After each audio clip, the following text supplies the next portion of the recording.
Alright folks, so today I'm just going to be doing a little bit of point and figure and specifically, just for swing trading. By swing trading, I don't mean by the entire trend, I mean just swings up and down, which are, very lucrative. You can catch multiple swings up and down, make a lot of money. So what we know is that when you have swings, here there's some distribution, here there's some reaccumulation, then here there's some distribution, and here there's some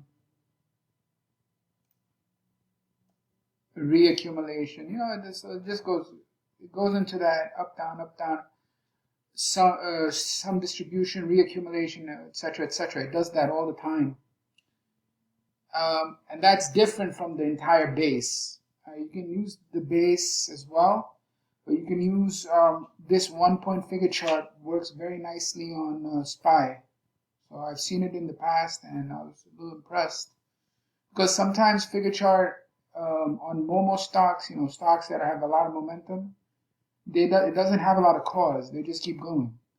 But something like the SPY, figure market, I think they have more cause development, and I think you could use that to your advantage. Anyway, so what I'm going to do is, for each of these swings, let me just draw it. Draw the arrow. Each of these swings, I'm going to be looking at the cause. So 1, 2, 3, 4, maybe like 5 or 6 swings, up, including up and down. All right. So what we'll do is we'll do that and just see how the counts work. Now this is not an exact science, so I'm going to explain how I do it. All right. Bottom line is this. You just take the cause across a support level, and that's your count line, and then you project it from the low to the high. That's one way, a very easy way of doing it without getting into the complications. It's a very easy way of doing it. But first thing is you have to wait for a rally breakout.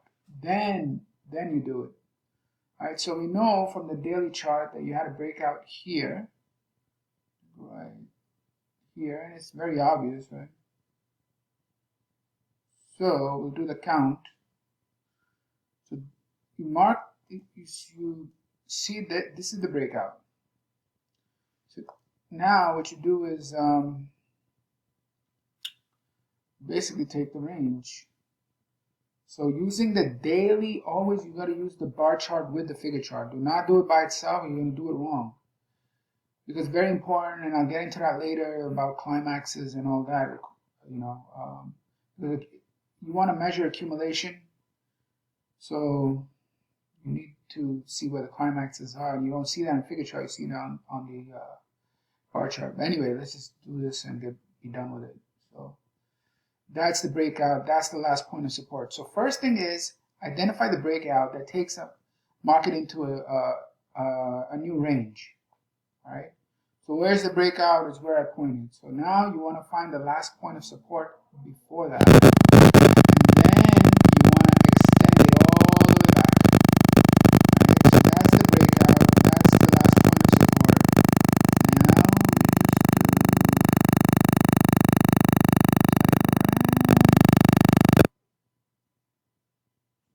across this line.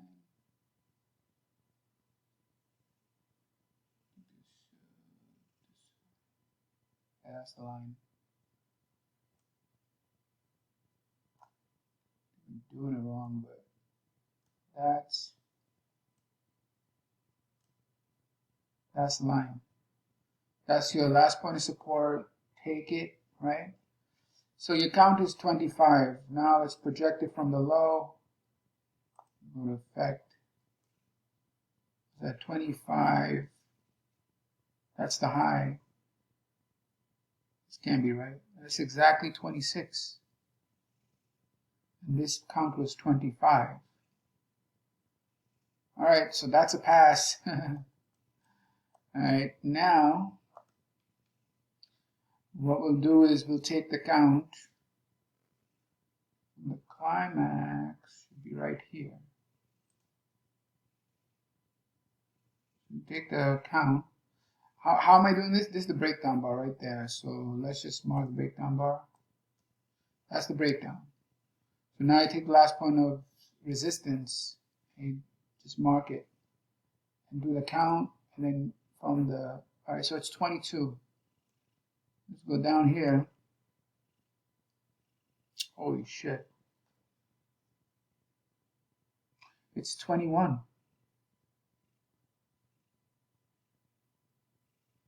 The count was 22 and the actual target was 21. Damn. Wow. Next is, here it gets a little tricky because you had a potential move up and then comes back down. So it moved out of the range here and moved back into the range here and then out of the range here. So I mean, this gets very confusing. It could be across this area or it could be across this area. Let's just take the major breakout and do the count.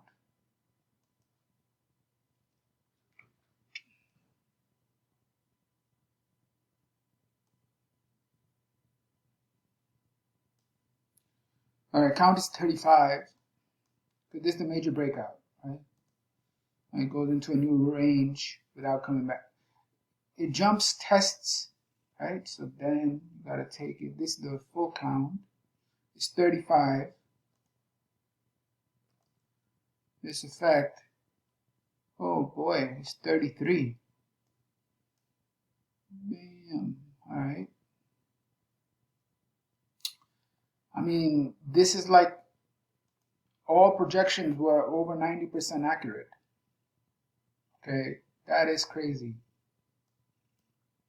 All right, this one would be a break here. This is your break. This is your test. I don't really understand this. 1, 2, 3, 4, 5, 6. 1, 2, 3, 4, 5, 6 right here. And it did go there. Then it dipped below, reversed back up, and tested. And there's a breakout. So we take the count from here. And the count is either here or here.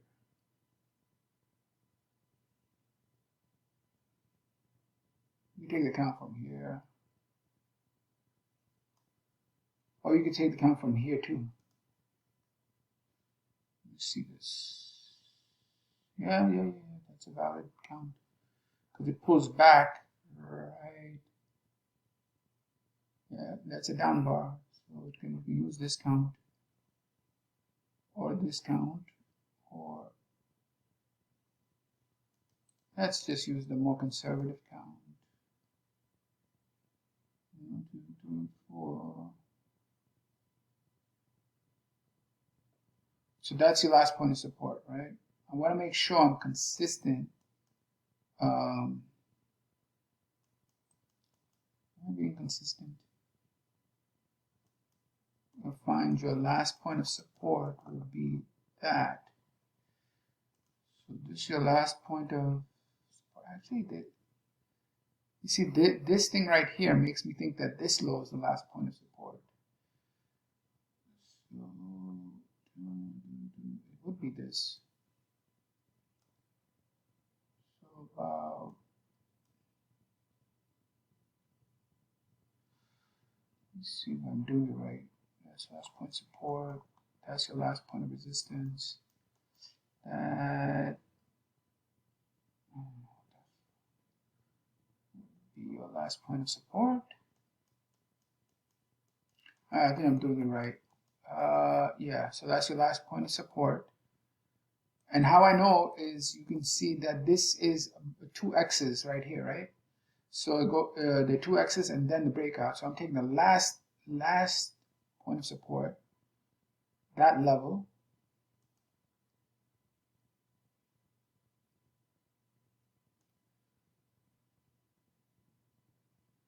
Remember, you want to take the last point of support or last point of resistance. It's actually, I think, here. That's 9, and I'm just projecting it from the low. So 9. So let's do 11.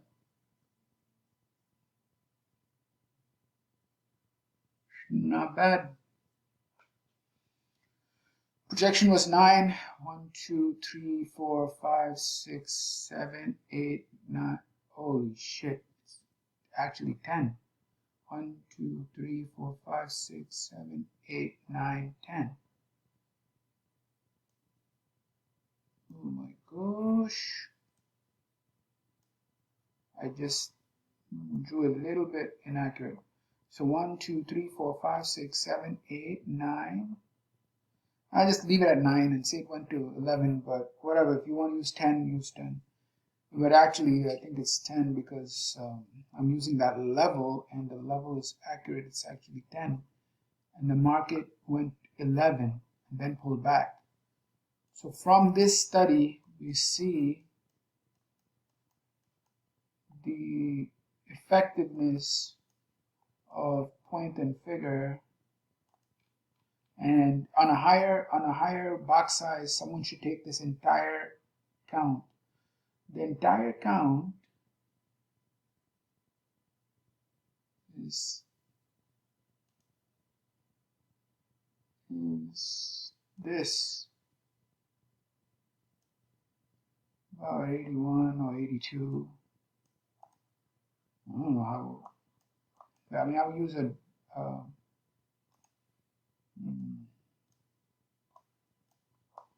type count. Holy shit.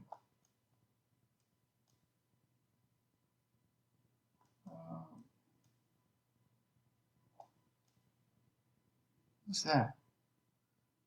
430. Oh, let's go high. It's basically projecting topping action at the prior high, which was on 822. This count is projecting, this is the whole base, this is the whole base, accumulation base. You can use a 3x1 also, but the count is, I'm just using on a smaller 1x1, and it's projecting the high. It's projecting a test of the high made on 822. That's what it's projecting from the whole base. All right, the whole base. I did the whole base, the recent accumulation base, and the whole base is projecting the prior high of 822, which was around 430, give or take a couple of points, but that's the projection. And we'll see if the stepping stones continue to give this or not, because you want to you want to see the stepping stone continue to form and project that high. Otherwise, you never reach this target, because it's a pretty lofty target. I mean, we're here at 396, so you're talking about 34 more points of juice. That's very, very good, to buy on a pullback. So that's the point figure study. I'm going to be incorporating this into what I do on swings, because obviously, I mean, I just did 1, 2, 3, 4, I think about 4 or 5 swings, and they're within more than 90% accurate. I mean, that's not a coincidence. Coincidence would be 50-50. So this is helpful. All right, take care. Bye.